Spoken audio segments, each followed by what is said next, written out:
పవన్ కళ్యాణ్కి అమిత్ షా ఏం చెబుతారో చూడాలి. ఎందుకంటే అమిత్ షా ఏం చెప్తే అది చేస్తానంటున్నారు పవన్ కళ్యాణ్.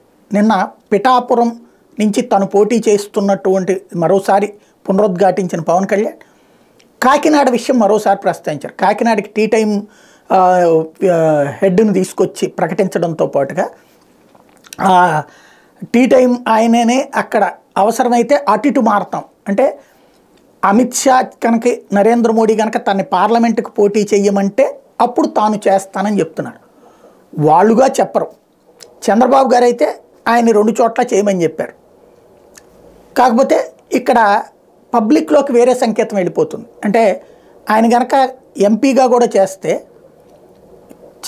పవన్ కళ్యాణ్ని అంటే బీజేపీ కనుక పిలిస్తే ఆంధ్రాలో తెలుగుదేశం ఓడిపోతుంది, అందుకని పొత్తులో భాగంగా తమ మిత్రపక్షమైనటువంటి పవన్ కళ్యాణ్ భవిష్యత్తును చూసుకోవడం కోసం పవన్ని ఢిల్లీ పిలిపించి అదే కాకినాడకి ఎంపీగా చేపించి తద్వారా కేంద్ర మంత్రి ఇస్తారన్నటువంటి సంకేతం వెళ్తుంది.